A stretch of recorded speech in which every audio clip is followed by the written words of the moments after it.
Hello friends, welcome to Southern Food Tamil. இன்னைக்கு நம்ம Southern Food Tamilல Rava Cake recipe தாங்க எப்படி பண்றதுன்னு பார்க்க போறோம். இந்த ரெசிபியை நம்ம வீட்ல இருக்க சிம்பிள் இன்கிரிடியன்ட்டான ரவையை வச்சு பிரஷர் குக்கர்ல ரொம்ப சிம்பிளா பேக் பண்ணிடலாம். இதுக்கு அவன், மைதா, எக் எதுவுமே தேவை கிடையாது. ரொம்ப சிம்பிளா வீட்லயே செஞ்சு முடிச்சிடலாம். இந்த ரெசிபியை ரொம்ப டேஸ்டியா எப்படி பண்றதுன்னு வாங்க பார்க்கலாம். இதுக்கு முதல்ல நம்ம 2 கப் ரவையை மிக்சர் ஜாரில் சேர்த்து நல்லா நைஸ் பவுடராக அரைச்சி எடுத்துக்கலாம். இப்போ ஒரு மிக்சிங் பவுலில் 1/2 கப் எண்ணெய், ரீஃபைண்ட் ஆயில் யூஸ் பண்ணிக்கோங்க, வாசனை இல்லாத எண்ணெயா. 1/2 கப் தயிர், கூடவே 1 கப் சர்க்கரை, இது எல்லாத்தையும் சேர்த்துட்டு நல்லா ஒரு வயர் விஸ்க் வச்சு இந்த மாதிரி மிக்ஸ் பண்ணிக்கோங்க.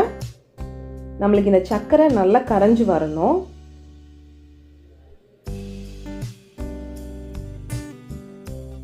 இது இப்போ நல்லா மிக்ஸ் ஆனதுக்கு அப்புறமா இதில் 1 கப் பால் சேர்த்துக்கலாம். பால் சேர்த்துட்டு நல்லா கலந்து விடுங்க.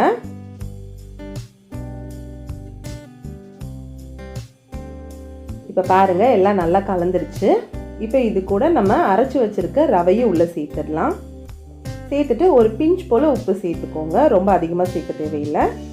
சேர்த்துட்டு இந்த ரவை எந்த கட்டிகளும் இல்லாமல் நல்லா பைண்ட் ஆகி கலக்கிற அளவுக்கு நல்லா மிக்ஸ் பண்ணிடுங்க.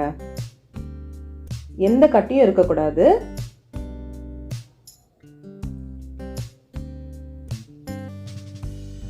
இப்போ இந்த மாதிரி நல்லா கலந்ததுக்கு அப்புறமா இதை ஒரு 10 நிமிஷம் நம்ம ஊற விட்டுடலாம்.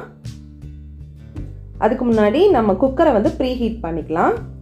நான் குக்கரில் இந்த மாதிரி தூக்கி நிறுத்துறதுக்கு ஒரு ஸ்டாண்டு வச்சுருக்கேன். போட்டுட்டு அதோட மூடியில் நம்ம விசிலு, கேஸ்கட், அதாவது ரப்பர் எல்லாத்தையுமே கழட்டிடணும். அதை போட்டு ஒரு 10லேருந்து 15 நிமிஷம் இதை நம்ம ப்ரீ ஹீட் பண்ணிக்கலாம். இப்போ நான் ஒரு கேக் மோல்டு எடுத்திருக்கேன். இதில் ஆயில் அப்ளை பண்ணிக்கலாம். ஆயில் இல்லைனா பட்டர் கூட அப்ளை பண்ணிக்கலாம். உங்ககிட்ட கேக் மோல்டு இல்லை அப்படின்னா நம்ம வீட்டில் இருக்க அலுமினியம் பாத்திரம் ஏதாவது எடுத்துக்கோங்க. சில்வர் பாத்திரம் யூஸ் பண்ணாதீங்க. அலுமினியம் பாத்திரம்னா தான் நம்ம டீமோல்ட் பண்ணும்போது கேக் சூப்பராக டீமோல்ட் ஆகும். இப்போ இதில் ஒரு பட்டர் பேப்பர் சேர்த்துக்கிறேன். உங்ககிட்ட பார்ச்மெண்ட் பேப்பர் இல்லைன்னா மைதாவை வச்சு எல்லா சைடும் நல்லா டஸ்ட் பண்ணிக்கோங்க. இப்போ நம்ம 10 நிமிஷம் ஊற விட்டுருந்தோம் இல்லையா பேட்டர். இப்போ பாருங்கள் ரவை எல்லா வெட்டு இன்க்ரீடியன்ஸையும் நல்லா அப்சர்வ் பண்ணிடுச்சு. இது கூட இப்போ 3/4 teaspoon baking powder, 1/4 teaspoon baking soda சேர்த்துக்கலாம். கூடவே 1 டீஸ்பூன் வெனிலா எசன்ஸ் சேர்த்துருக்கேன். வெனிலா எசன்ஸுக்கு பதிலாக நீங்கள் ஏலக்காய் தூளும் சேர்த்துக்கலாம்.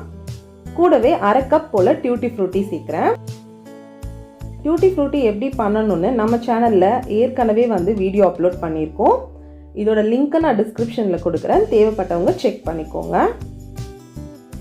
இப்போ இந்த டியூட்டி ஃப்ரூட்டியை நல்லா மிக்ஸ் பண்ணி விட்டுருங்க. இப்போ இது கூட ஒரு 1/4 கப் போல் பால் சேர்த்துக்கலாம். இப்போ இதை நல்லா கலந்து விடுங்க. இந்த பேட்டர் ரொம்ப திக்காகவும் இருக்கக்கூடாது, தண்ணியாகவும் இருக்கக்கூடாது. நம்ம இட்லி மாவுலாம் கரைப்போம் இல்லையா, அந்த கன்சிஸ்டன்சியில் இருக்கணும். இந்த டியூட்டி ஃப்ரூட்டி சேர்த்தோன்னா பேக் ஆகி வந்ததுக்கப்புறம் நடுவில் அது நல்லா கலர்ஃபுல்லாக இருக்கும் பார்க்குறதுக்கு. உங்களுக்கு டியூட்டி ஃப்ரூட்டியோட ஃப்ளேவர் பிடிக்காதுன்னா அதுக்கு பதிலாக நட்ஸ் கூட நீங்கள் துருவி சேர்த்துக்கலாம். இப்போது நம்ம மிக்ஸ் பண்ணி வச்சுருக்க பேட்டரை கேக் மோல்டுக்கு ட்ரான்ஸ்ஃபர் பண்ணிவிட்டு மேலேயும் கொஞ்சோண்டு டியூட்டி ஃப்ரூட்டி சேர்த்துக்கிறேன். பார்க்குறதுக்கு நல்லா கலர்ஃபுல்லாக இருக்கும். சேர்த்துட்டு இதை இப்போ நம்ம குக்கரில் வச்சிடலாம். இதை நான் இப்போ 60 மினிட்ஸ்க்கு லோ ஹீட்டில் வச்சு பேக் பண்ணி எடுத்துக்க போகிறேன். இப்போ பாருங்கள் கரெக்டாக ஒரு 60 மினிட்ஸ் ஆயிருக்கு. நம்ம இது பேக் ஆயிருக்கான்னு செக் பண்ணி பார்க்கலாம். ஒரு டூத் பிக்கோ இல்லைனா கத்தியோ வச்சு இந்த மாதிரி உள்ளே விட்டு பார்த்தீங்கன்னா ஒட்டாமல் வரணும். சப்போஸ் உங்களுக்கு ஒட்டிட்டு வந்ததுன்னா இன்னொரு 5லேருந்து 10 நிமிஷம் லோ ஹீட்டில் வச்சுக்கோங்க. இப்போ எனக்கு வெந்துருச்சு. இதை நான் எடுத்து இதை நம்ம நல்லா கம்ப்ளீட்டாக ஆற விடணும். அப்போ தான் இது டீமோல்ட் ஆகும் கரெக்டாக. இப்போ கேக் நல்லா ஆறிடுச்சு. நம்ம சைட்லலாம் கத்தியை வச்சு நல்லா எடுத்து விட்டுட்டு இந்த மாதிரி எடுத்தோம்னா டீமோல்ட் ஆகிடும். இப்போ இந்த பட்டர் பேப்பரை எடுத்துடலாம். பாருங்கள் கேக் நல்லா சாஃப்டாக பேக் ஆகிருக்கு. இதை நம்ம இப்போ பீஸ் போட்டுடலாம். இந்த கேக் சூப்பராக பேக் ஆகிருக்குங்க. நல்லா நம்ம கடையிலலாம் வாங்குகிற கேக் பீஸ் மாதிரியே சாஃப்டாக இருக்கும். உங்களுக்கு எந்த ஷேப்பில் வேணும்னு நினைக்கிறீங்களோ அந்த ஷேப்பில் நீங்கள் கட் பண்ணி எடுத்துக்கோங்க.